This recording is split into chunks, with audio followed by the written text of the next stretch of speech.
Ever since I got to North Carolina, I haven't been able to find weed that's actually weed. Like they got THC A and Delta 9 strains. They even sell mushrooms in certain places, but they do not sell regular weed here.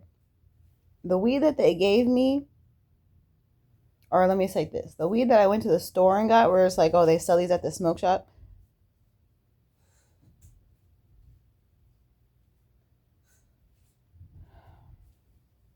If you get an indica,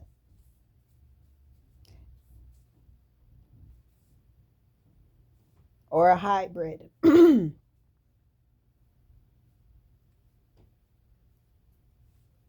it's not the same. The sativa isn't even the same.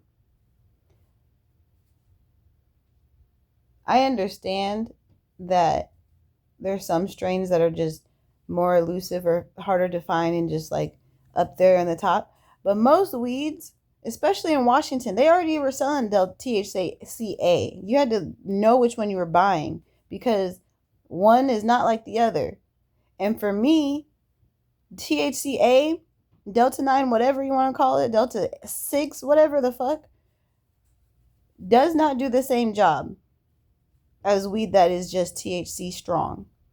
THCA, THCB, those types of things can make or break the weed that you're smoking. And for me, I haven't found any weed that's not THCA. And it's really frustrating because I've talked about this all the time. Why are we breaking down things into multiple pieces when it's only one thing you need? It's only one thing. And now you got all these different factions as if they couldn't come all together. So instead of getting the benefits of CBD, THC, THCA, THCB, all the other cannabinoids, you got to smoke this kind and that kind and this kind of that, and you got to have knowledge of what kind, but you're dividing something that was a singular essence. Oh, some people can't smoke it. So? Then they don't need it. Trying to force it on everybody is stupid. Stupid. I have a friend that got the same, very similar trauma to me, very similar issues. And she can't smoke, period, because it's not for her. She'll smoke and it don't do what it does for me for her. The same weed. The market for weed is completely tapped. You don't need to create a new weed. Weed has been here. People need it. People want it. People are going to buy it. But so it has nothing to do with the consumer. It has nothing to do with the profits. It's an experiment, social experiment of how can we get people to do what we want, but dull them enough where they don't even think that they're doing what we want. They think they're doing what they want.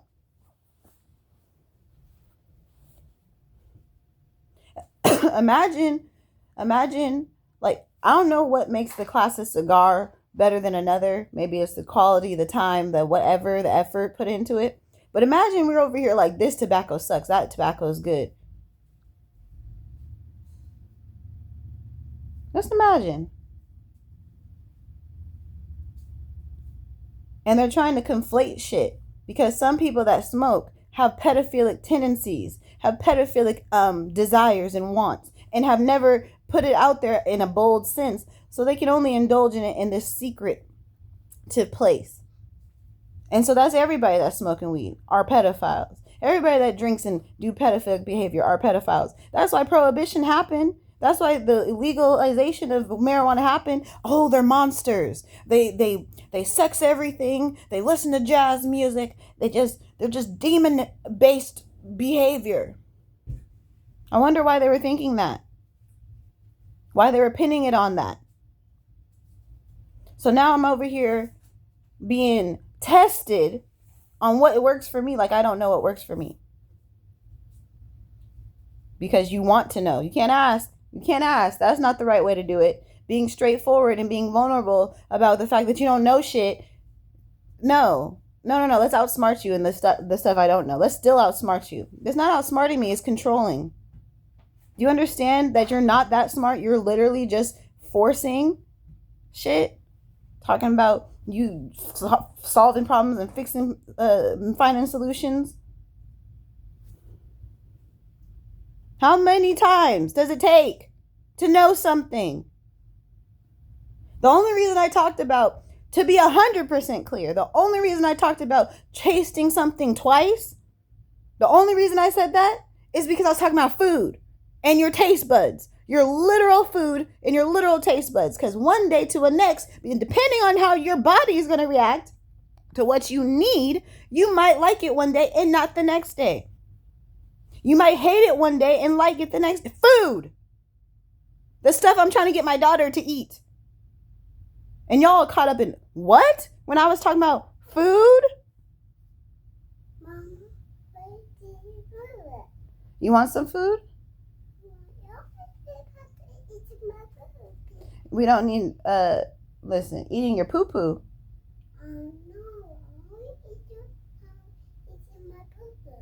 You eat and it makes poo-poo.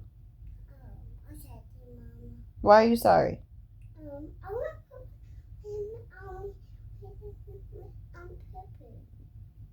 You had pee-pee? No, I was on my body. My poo-poo. Yeah, your body has to poo-poo? Yeah, I'm going to the bathroom. You want to go in the bathroom to poo-poo? Yeah, I'm going to poo-poo. Because you have big belly? Yeah. Big belly, where's the poo-poo comes from? Okay. So Wiz Khalifa decided that I was the one to trick. And his idea of tricking me is to think that he's into me. Did he trick me into that? No. Did I think that he was showing me something that important and safety valuable? Yes. And instead of it being about, oh, I'm a pedophile, he's trying to sell my metaphysical mind that is connected to my daughter because of him to P. Diddy. P. Diddy, Sean Combs, wants my daughter because of his micro penis. He's been assaulting her. He ain't got nothing better to do. So now I have this experience where P. Diddy's trying to show me what the fuck he can see. Why can't I see his prison cell? Like a little glimpse of it. He got a 2-tier balcony and hella niggas walking around in there. Very active. I just want y'all to know what he's doing behind bars. What you have effectively created, helped figure it out.